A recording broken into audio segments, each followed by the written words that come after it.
Okay, so the world of AI tools, it's just exploding, right? New apps, new platforms, new promises seem to pop up literally every single day. It's a lot to keep up with. So today, what we're going to do is build a field guide, something to help you navigate this whole new landscape.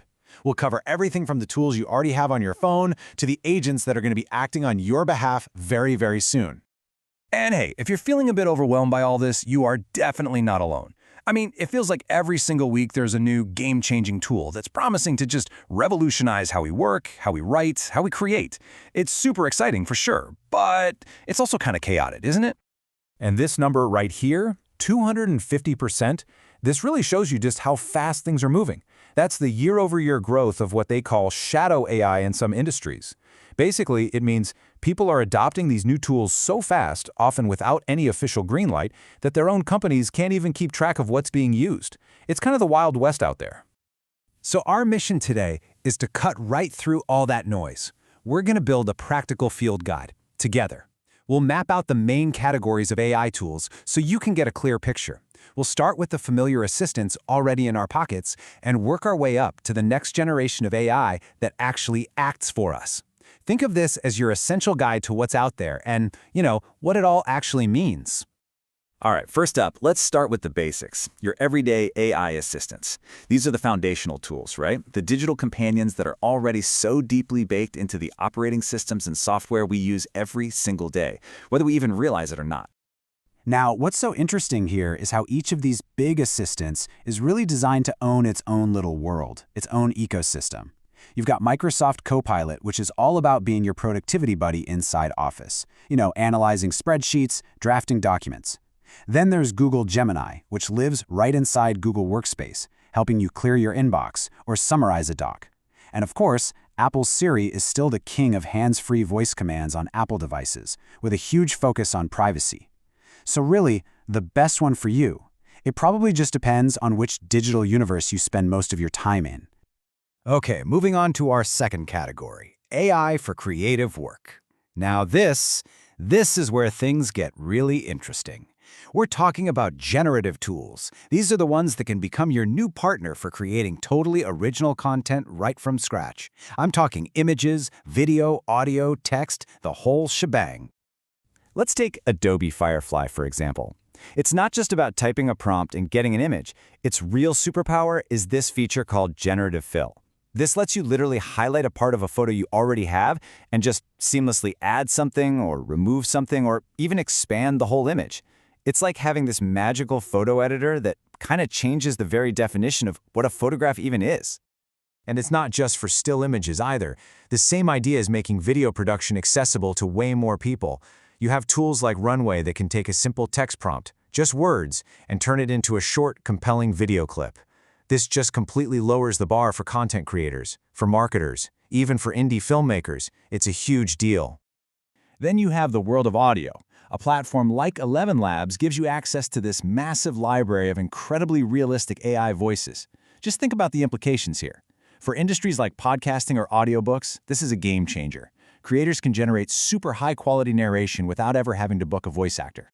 And of course, there's writing. The landscape here is just incredibly diverse. On one end, you have general-purpose assistants like Writer, perfect for banging out a quick email. But then you have these super specialized tools, like Pseudo-Write, which is designed specifically to be a creative partner for fiction writers. What this really signals is a fundamental shift in how we think about writing. It's moving from this solitary act to more of a collaboration between a person and an AI.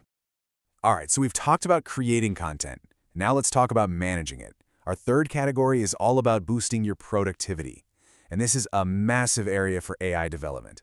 These tools are basically efficiency engines. Their whole job is to automate the boring, tedious admin parts of your work so you can focus on the stuff that actually matters. You know that feeling? You're in a meeting and nobody wants to be the one to take notes? Well, AI meeting assistants like Fathom and Otter.ai completely solve that problem. They can just automatically join your Zoom or Teams call, give you a live transcription, and then afterward, poof, they generate a perfect summary with all the key points and action items. All of a sudden, every single conversation is captured and totally searchable. AI is also totally changing how we manage our time. And what's cool here is that you see two really different approaches. On one side, you've got something like Motion. It acts like a master planner. It looks at your entire to-do list and builds a perfectly optimized schedule for your day.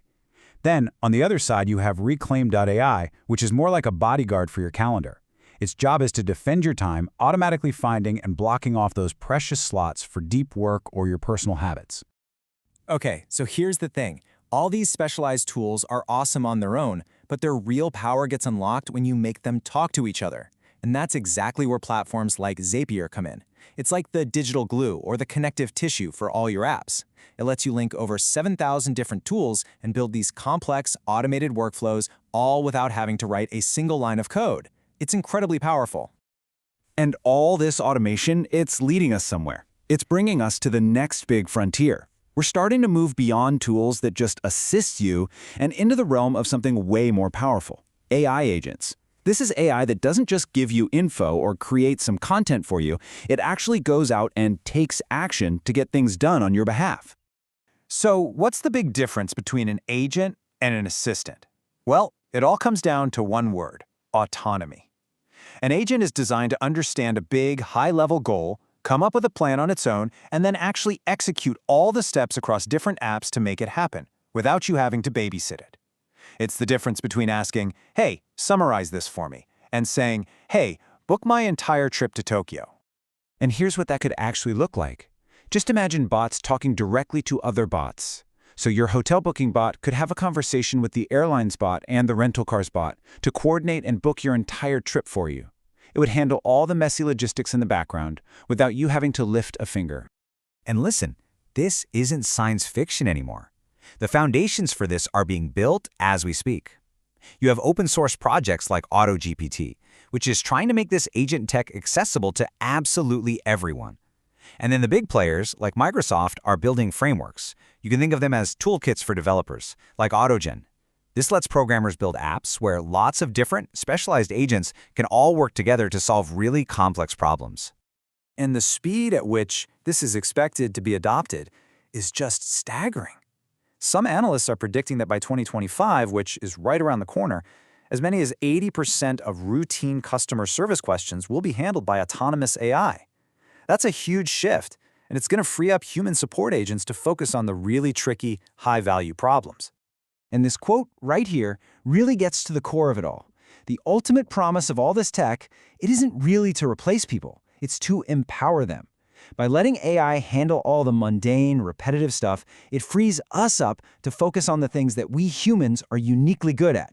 Being creative, thinking strategically, and building real relationships. So there you have it. From the everyday assistants in your pocket to creative partners that help you make new things, and soon to autonomous agents that act on your behalf, this AI toolkit is getting more and more powerful every single day. So the only real question left is, what will you build with it first?